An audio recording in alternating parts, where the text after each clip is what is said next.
Olá, tudo bem? Bem-vindo, bem-vinda a mais um Momento Redenção. Bom, hoje eu trouxe para nossa reflexão um livro chamado Pensamento e Vida, que foi um livro ditado a Chico Xavier por Emmanuel em 1858.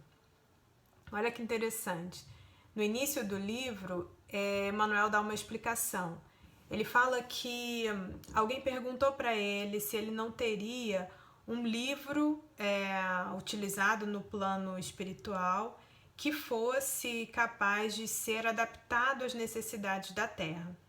E aí ele pensou, o que poderia ser. A dica era que fosse um livro que falasse ao espírito dos problemas do espírito. E aí ele resolveu usar um livro que, segundo ele usava, tipo uma cartilha, que ele usava junto aos companheiros que estavam nessa fase de transição, do mundo espiritual para o reencarne, para o renascimento no corpo físico. E um livro, então, que falava sobre algumas questões relacionadas, então, a essas potencialidades, do espírito. E o livro tinha já no plano espiritual o título Pensamento e Vida. Então ele propõe que seja esse o mesmo título. E ele fala então que uma vez que o nosso pensamento cria a vida que procuramos através dos reflexos de nós mesmos, era preciso então informar a esses reencarnantes sobre a importância do pensamento. Então ele começa falando isso, Então o pensamento cria a vida que procuramos através do reflexo de nós mesmos, até que nos identifiquemos um dia no curso de milênios com a sabedoria infinita e com o amor infinito que constitui o pensamento e a vida do nosso Pai. Olha que interessante, Então ele já vai dando uma dica aqui na introdução do livro, que esse livro fala dessa capacidade, do pensamento plasmar a vida que nós queremos ter.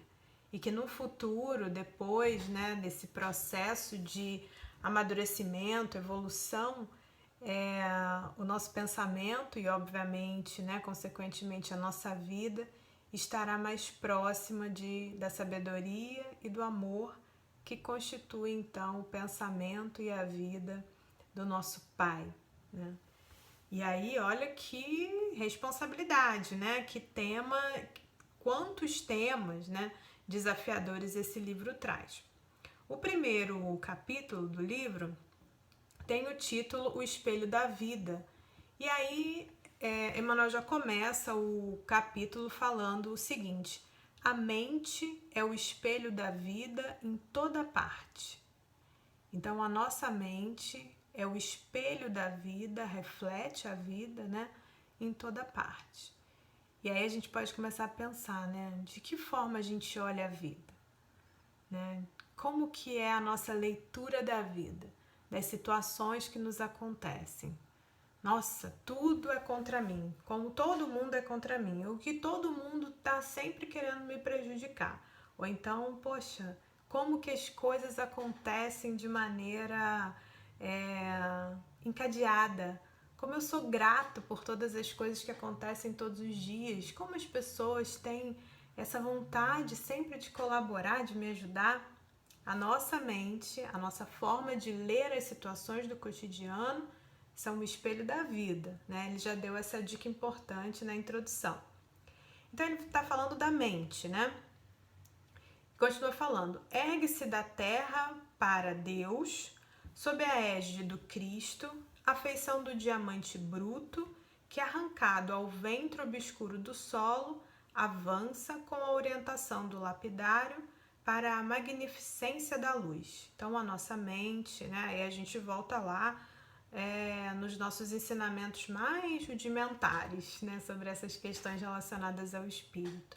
Fomos todos criados simples e ignorantes. Então essa mente simples, como ele fala ali, um diamante bruto, vai sendo aos poucos lapidada com um objetivo maior, né? Que é nos tornarmos espíritos puros. Então, sendo lapidado paulatinamente para a luz, né? E continua falando, nos seres primitivos aparece sob a canga do instinto. A gente já viu isso também lá no Livro dos Espíritos. No princípio era só um instinto, e aí vem vindo as evoluções disso. Então ele fala, nas almas humanas surge entre as ilusões que salteiam a inteligência e revela-se nos espíritos aperfeiçoados por brilhante precioso a retratar a glória divina. Então, essa é a nossa evolução, né, de espírito e a evolução, então, do nosso pensamento, a evolução da nossa mente. No início, só um instinto. Depois, almas com inteligência, mas que ainda se perdem em algumas ilusões. E os espíritos aperfeiçoados já retratando aí a glória divina. E ele continua falando, estudando-a, né, estudando a mente, de nossa posição espiritual, confinados que nos achamos entre a animalidade e a angelitude. Então ele está falando, né, ele é o narrador, ele está falando, então quando a gente começa a estudar a mente, sabendo que nós ainda estamos num estágio inicial da evolução, né? E todos nós em estágios diferentes, migrando aí da animalidade à angelitude, somos impelidos a interpretá-la como sendo o campo de nossa consciência desperta na faixa evolutiva em que o conhecimento adquirido nos permite operar. Ok, então, se nós estamos caminhando nesse processo evolutivo, quando nós olhamos para a mente, quando nós olhamos para as pessoas com as quais convivemos, com os espíritos que estão encarnados juntos de nós, a forma de pensar, a forma de agir, os conceitos, né, os gostos têm relação com o progresso que cada um fez, né? É o que ele está falando aqui, na faixa evolutiva em que o conhecimento adquirido nos permite operar. Então, cada um está numa faixa diferente. E aí a gente espera muito dos outros, ou a gente espera muito da gente mesmo. A gente às vezes se decepciona com a gente quando a gente fala, nossa, não imaginava que eu podia ter essa reação, né, diante de um desafio. É porque nós ainda estamos numa determinada faixa. E é a faixa em que a gente pode operar. Transpor essa faixa, sermos melhores, né, termos reações, por exemplo, melhores diante das dificuldades, é um processo, faz parte do processo evolutivo. Às vezes a gente acha que a gente está num patamar que a gente ainda não chegou, né, mas é importante reconhecer quais são os nossos ganhos e quais são as nossas limitações para que a gente possa trabalhar a nossa mudança, né, isso faz parte do autoconhecimento. E aí ele continua falando, definindo-a por espelho da vida, reconhecemos que o coração lhe é a face e que o cérebro é o centro de suas ondulações, gerando a força do pensamento que tudo move, criando e transformando, destruindo e refazendo, para acrisolar ou sublimar. Caramba, o que ele falou aí mesmo? Então ele está falando, definindo a mente como espelho da vida, reconhecemos que o coração lhe é a face. Então, a nossa mente tem como face, né, ou é uma representação, é o que mostra, né, a nossa face demonstra, é a nossa identidade. Então, tem como identidade o nosso coração. E o cérebro é o centro das ondulações, gerando a força do pensamento. E esse pensamento é capaz de causar movimento.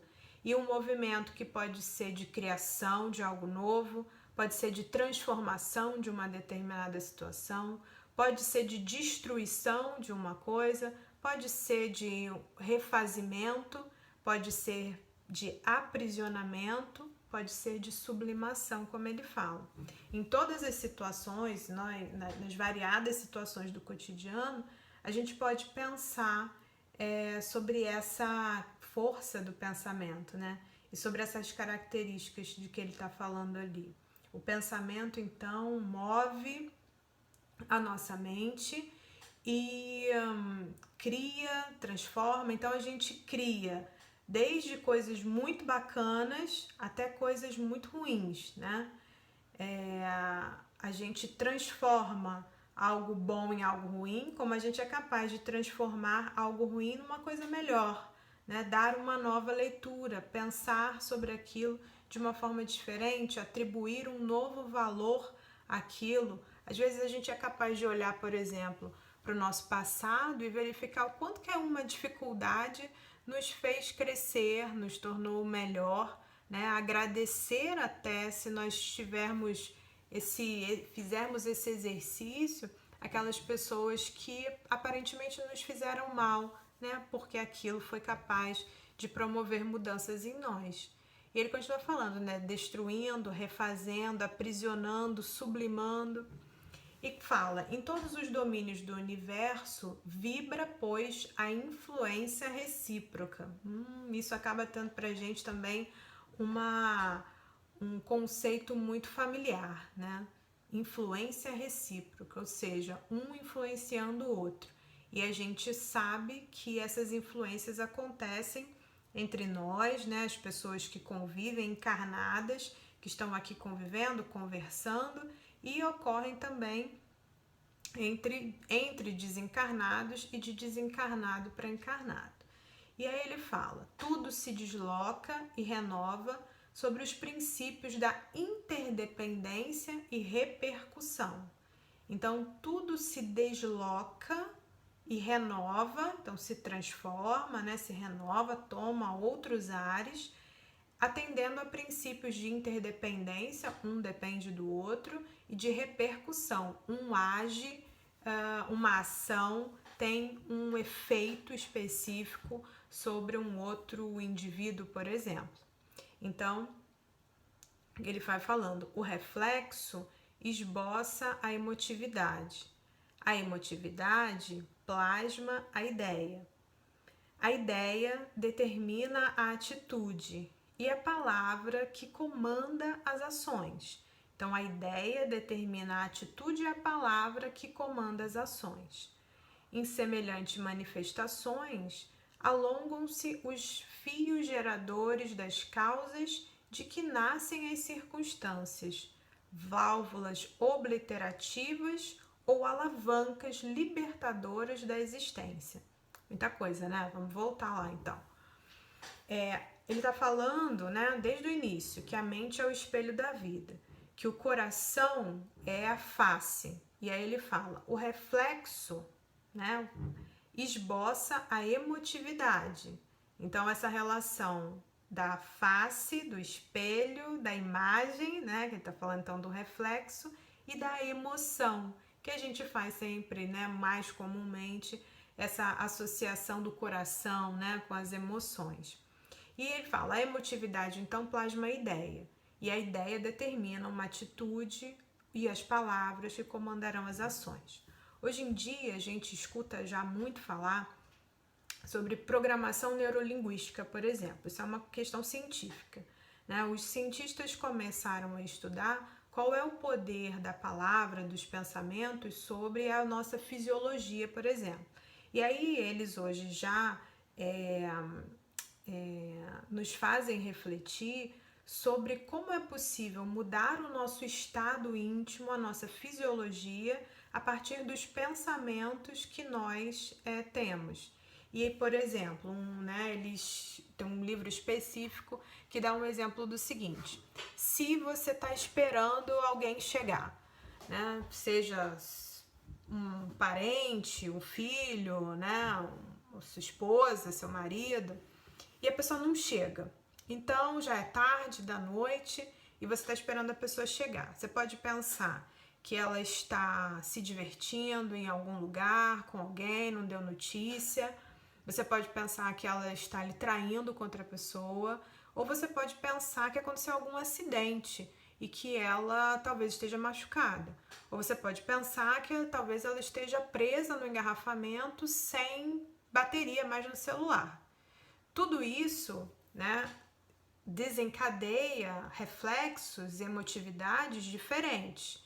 Então, se a ideia, por exemplo, né, se a emotividade, se o sentimento é, por exemplo, do ciúme, a ideia já vem com todo aquele enredo, né, por exemplo, da traição, e a atitude na chegada da pessoa vai ser uma atitude bélica, e as palavras e a forma de inquirir o outro vai num determinado sentido, que é totalmente diferente de você imaginar, por exemplo, que a pessoa sofreu um acidente. Quando a pessoa chega, você está feliz, aliviado de ver aquela pessoa que você achou, por exemplo, que poderia estar numa situação delicada ou que de repente você poderia não ver nunca mais.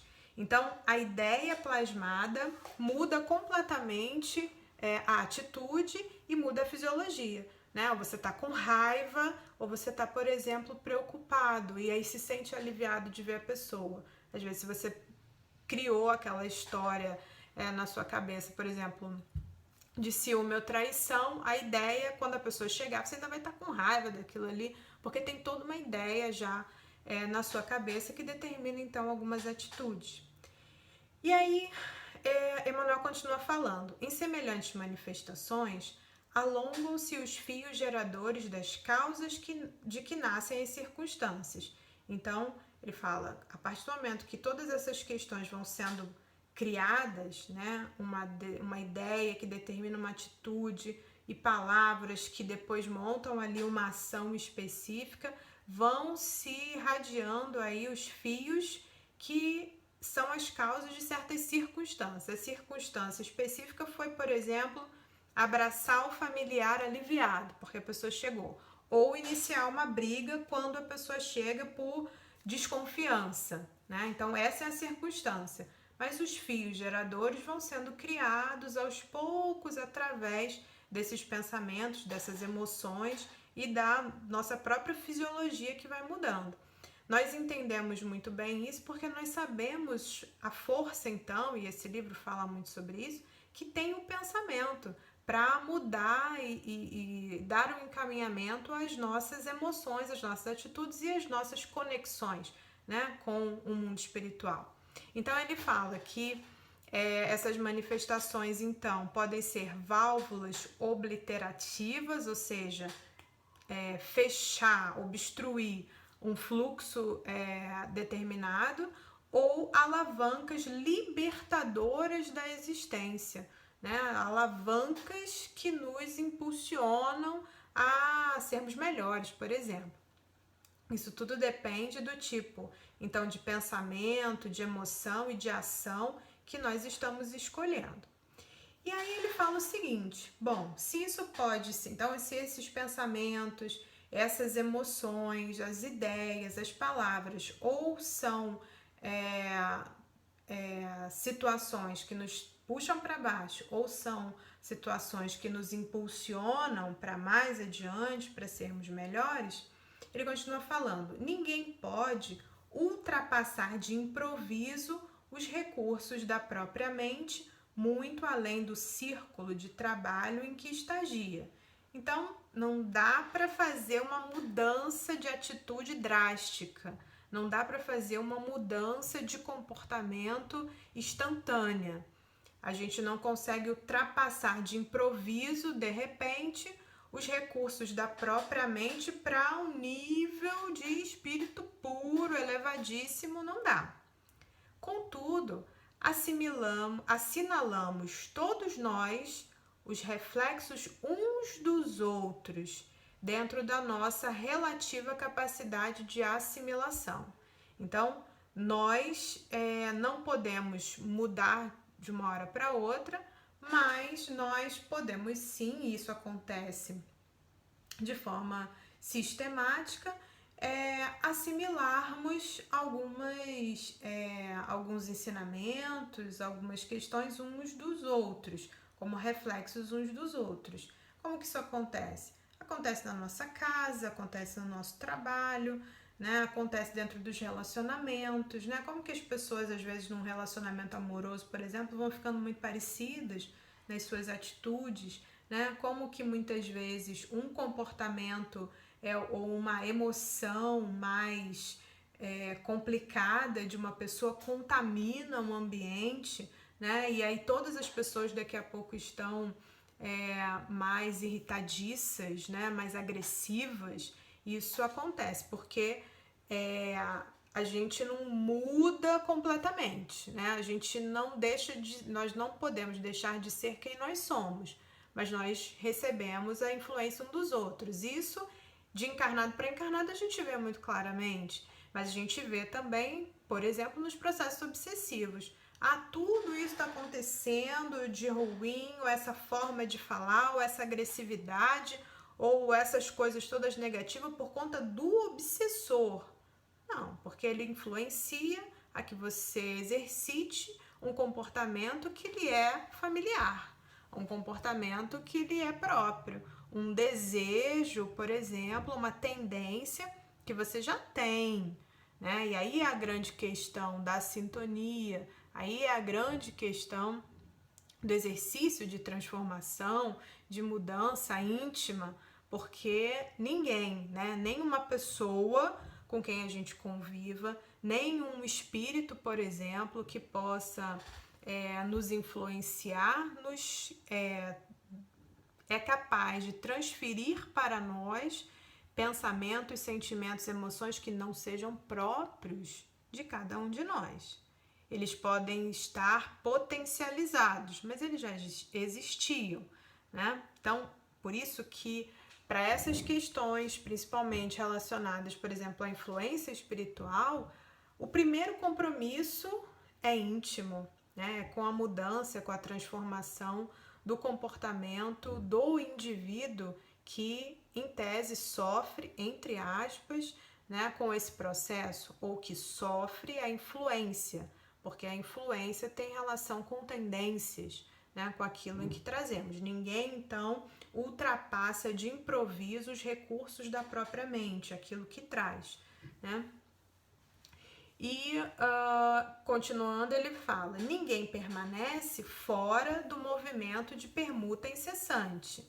Então, a gente não permanece fora do movimento de permuta, mas a gente pode escolher com quem que a gente vai permutar, né? Então, ele continua falando: respiramos no mundo das imagens que projetamos e recebemos. Então, nós estamos permutando todo o tempo, porque nós plasmamos, nós criamos e nós também somos influenciados pelas criações alheias. Por isso que ele fala as imagens que nós projetamos e as imagens que nós recebemos. Por elas, estacionamos sob a fascinação dos elementos que provisoriamente nos escravizam e, através delas, incorporamos o influxo renovador dos poderes que nos induzem à purificação e ao progresso. Então, através dessa permuta incessante, nós trocamos, como ele fala, né? Projetamos e recebemos algumas imagens essas que estão no nosso pensamento, imagens que estão na nossa mente, permutamos então com aqueles que estão ao nosso redor. E nessa permuta, nós podemos seguir dois caminhos, como ele fala. Estacionarmos sob a satisfação, fascinação dos elementos que provisoriamente nos escravizam. Então, nossa ideia constante é de ganhar dinheiro. Nossa ideia constante é de satisfazer um determinado vício. E aí ficamos escravizados por essa ideia, por essas permutas. E permutamos, projetando e recebendo daqueles que são simpáticos a essas ideias que nós trazemos. Ideias essas que, como ele diz, muitas vezes nos escravizam. Por exemplo, né? E ele fala de um outro lado.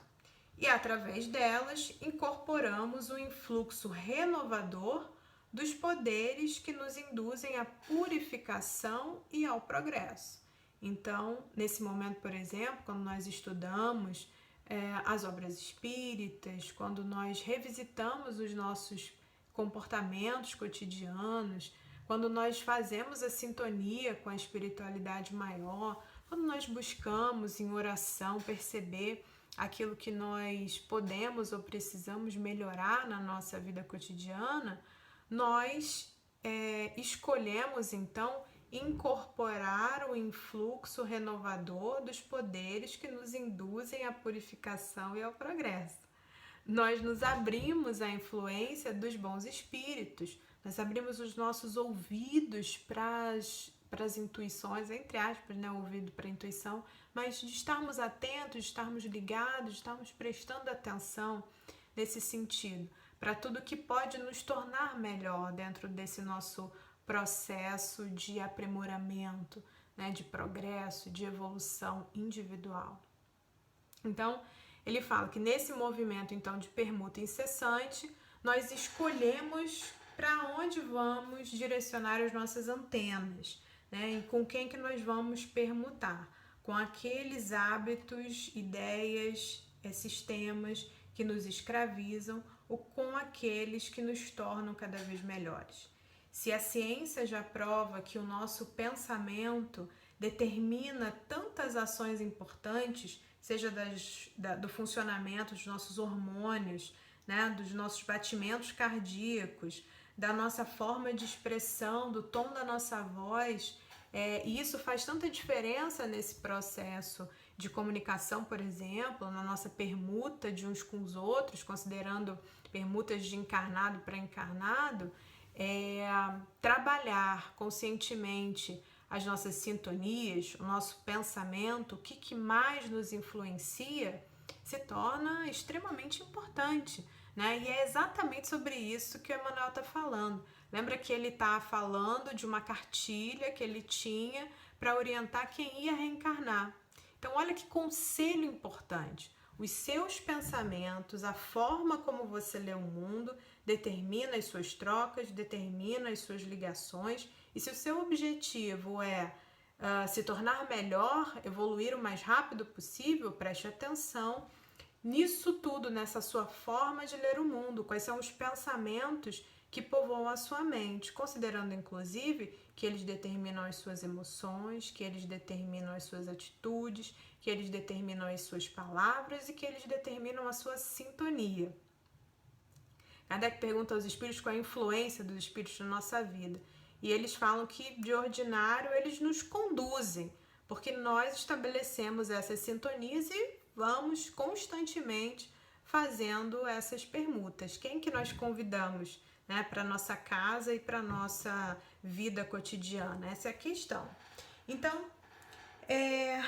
Emmanuel, então, já no finalzinho, fala o seguinte: o reflexo mental mora no alicerce da vida. Então, a nossa vida está centrada, alicerçada, isso é a base no nosso reflexo mental, a forma como a gente pensa. Eu penso positivo, eu acho que tudo vai dar certo, eu tenho esperança, eu tenho fé, a minha vida flui dessa maneira. É dessa forma que eu olho para as pessoas, para as circunstâncias, para as situações do dia a dia. Não, a forma como eu olho para a vida é com certo medo, sabe? Eu olho para a vida com receio, eu olho para as pessoas dessa forma, porque eu sei que as pessoas podem ser perversas. Então, eu estou esperando sempre pelo pior. Se eu estou esperando sempre pelo pior, eu estou pensando nisso. Como que isso pode dar errado? O que podem fazer contra mim? Então, a base dos pensamentos, né, e esse alicerce da vida é extremamente negativo. E dessa maneira, as minhas permutas são permutas extremamente negativas. Mas existe a violência no mundo, né? Existe mau-caratismo, existem dificuldades, existem corrupções, existem. Mas a gente precisa ficar nessa sintonia todo o tempo. Efetivamente, o que nós ganhamos com essa sintonia constante, né? Isso é algo para se pensar, de modo que nós possamos exercer plenamente o nosso livre-arbítrio, inclusive quando escolhemos o que consumimos normalmente e de que forma nós vamos disciplinar a nossa vida, o nosso pensamento, na verdade, disciplinar o nosso pensamento e alicerçar a nossa vida, que é isso que ele diz aqui. Então, finalizando, ele fala o seguinte: refletem-se as criaturas reciprocamente na criação, que reflete os objetivos do Criador. Então, as criaturas se refletem reciprocamente e elas também refletem, têm um reflexo na criação que também tem. Então, são níveis, camadas de complexidade, né? A criação reflete os objetivos do Criador. E a nossa ação de permuta acaba refletindo na nossa forma de conviver uns com os outros e de viver com a criação. Nós estamos, por exemplo, num momento de pandemia, né? Da pandemia, do novo coronavírus, e confinados há bastante tempo e tendo a oportunidade de rever os nossos hábitos, nossos hábitos de consumo, nossos hábitos de saúde, nossos hábitos de convivência familiar, nossos hábitos de convivência em comunidade, né? Então, quem somos nós? Somos as pessoas que sistematicamente infringem as regras, somos as pessoas que são incapazes de colaborar com o coletivo, somos as pessoas que são incapazes de conviver com a nossa própria família, ou nós estamos num processo educativo constante de nos tornarmos pessoas melhores, de contribuirmos para a comunidade, de sermos pessoas mais agradáveis para o convívio, de disciplinarmos a nossa mente para a fé, para a esperança, para o bom ânimo, para a certeza de que esse momento é um momento passageiro e que nós precisamos tirar então disso o melhor proveito possível.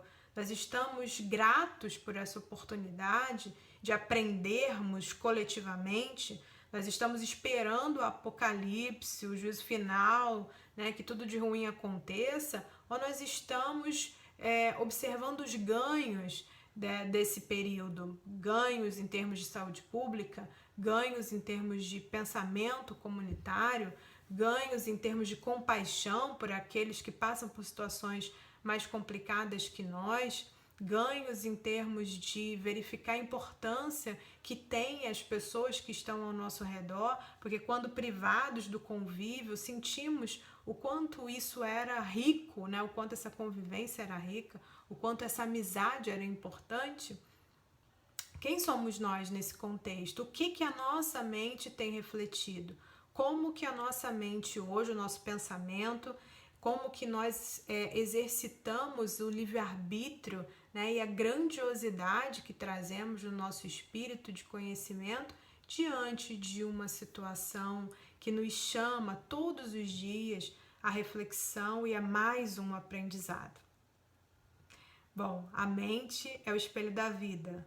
Cuide bem da sua mente e até o próximo Momento Redenção.